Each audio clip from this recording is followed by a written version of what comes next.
On n'a pas voulu le choper juste quand il était arrivé. On a préféré attendre qu'il passe une petite nuit. Salut Stéphane. Salut, on a une bonne nuit même. 47h32 ou 36, 38, ouais. Quelque chose comme ça, ouais. 212 bornes, et un peu plus parce que t'as jardiné un peu sur une section.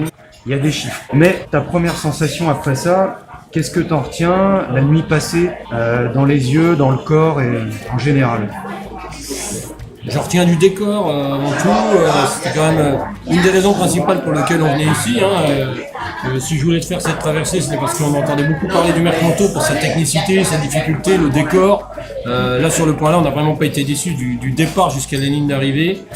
Les décors étaient à la hauteur, mais peut-être largement au-dessus de ce que j'attendais. Le niveau technique de ce parcours et la difficulté, je m'attendais à quelque chose de solide. Les gens du coin, Seb et compagnie m'avaient vraiment prévenu. Oui, effectivement, c'était peut-être même un peu au-delà de ce que j'avais imaginé.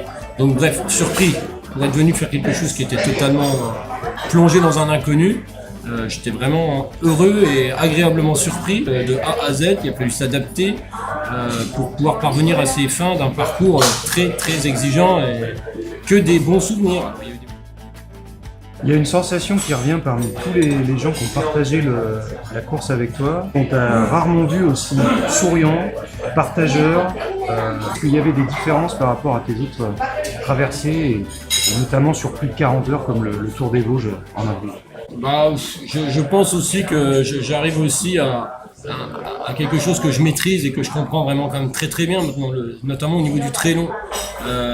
J'arrive vraiment à trouver la bonne mécanique. Et puis voilà, il y a aussi des moments de vie qui font que c'est toute une alchimie pour réussir à ce genre de projet, on le sait très bien, quoi. Donc je sais aussi que j'ai à peu près toutes les composantes nécessaires pour pouvoir réaliser ce genre de projet, et je sais par quel angle maintenant il faut les attaquer. Parce que là, on est juste en train de parler de quelque chose sur 47 heures, bon, ok, très bien, avec des difficultés de jour, de nuit, très très peu de sommeil, ok. Faut même pas oublier que je vais vers quelque chose, Etarcos, avec tout un environnement que j'ai commencé à créer autour de moi, grâce à cette association Etarcos, pour pouvoir parvenir à passer 6 mois dans ces conditions-là. Donc ça veut dire aussi que je suis obligé de recréer cette ambiance que je pense est la bonne recette. Et cette recette-là, il faut que j'aille la chercher. Et le fait d'être un peu plus souriant, ou d'être un peu plus ouvert sur les ravitaillements, ou avec les personnes avec lesquelles je suis, ne me coûte pas tant que ça en temps.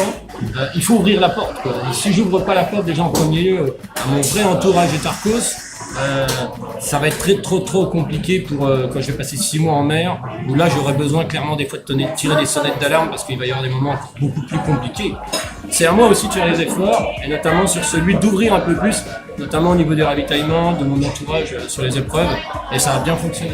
Ce projet Etarcos, je le porte de A à Z dans la représentation, mais Etarcos, ce n'est pas Stéphane Brognard. Etarcos, c'est à la base, c'est moi qui ai donné une étincelle, on est tous en train de mettre le feu ensemble, donc on a même, mais moi c'est ma façon de faire, on a même presque pris les choses à l'envers.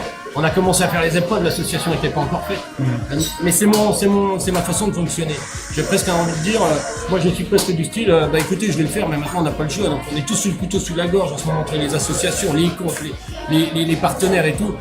Je mets des fois la charrue avant les bœufs, mais je le sais, je fais presque exprès. Comme ça, au moins les gens qui veulent vraiment se rallier à ce projet et m'aider, m'entourer, vont m'aider, m'engueuler, me dire que c'est pas bien, mais du coup ils vont quand même faire, ils vont vouloir m'aider.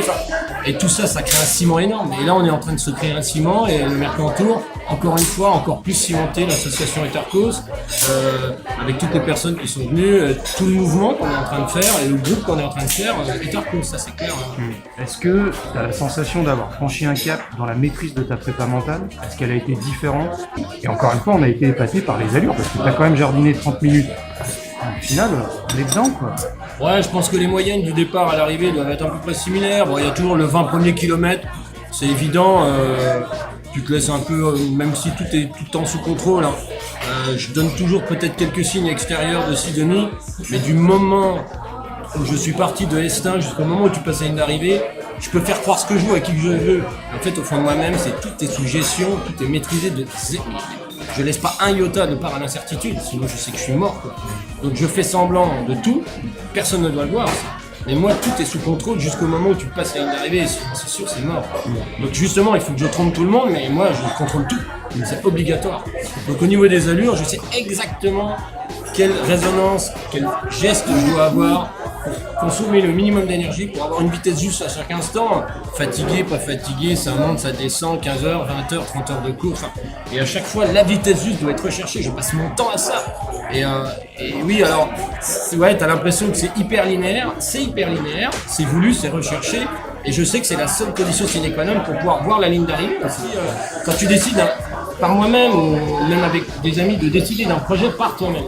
C'est-à-dire que mentalement, je me suis dit, je veux réussir Etherpose et qu'il y a tout un tas d'étapes, ça mène vers ça et tout. C'est très construit, quoi. Donc ça veut dire que aussi, quand ça vient de toi et que c'est très construit, est-ce qu'à un moment, je pourrais avoir la moindre petit soupçon d'idée de me dire que j'aurais envie d'arrêter ce jeu? Mais non, tout m'appartient. C'est-à-dire, quand tu es en train de construire, tu décides de construire ta maison. Est-ce qu'à un moment tu dis, oh bah non, finalement ça me fait chier, je vais arrêter? Non. Tu as tellement envie pour ta famille de faire une belle maison que enfin, tu te poseras même pas la question de savoir si à un moment ou à un autre tu vas t'arrêter. Par contre, quand tu prends le départ d'une course, est-ce que tout vient vraiment de toi? Est-ce que voilà, c'est mon travail de préparateur mental. Il faut que de A à Z ça vienne de toi. Est-ce que tu t'es inscrit à cette course pour quelle raison? Moi j'ai un ce pourquoi je fais ça qui est tellement fort, quoi. Enfin, je veux dire, si vous voulez que j'abandonne, coupez-moi une jambe, parce que sinon c'est pas possible. Si les personnes vont faire l'UTMB, ils sont morts. S'ils vont faire leur UTMB, là ils commencent déjà à mettre beaucoup plus de chances de leur côté.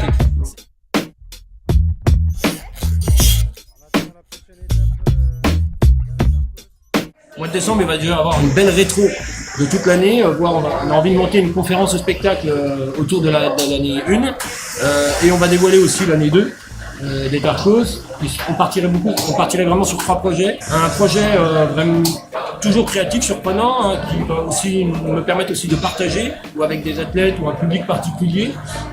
Il faut aussi qu'il y ait vraiment une véritable action envers l'environnement. Ça commence vraiment à 42 ans à me peser. Un deuxième projet très personnel qui me tient à cœur, et celui-là, je pense que ce sera rapide de le trouver. Je vais m'offrir ce cadeau-là pour mes 40 ans, donc si on recherche dans les mémoires et dans les archives, vous devriez le retrouver, ce défi numéro 2.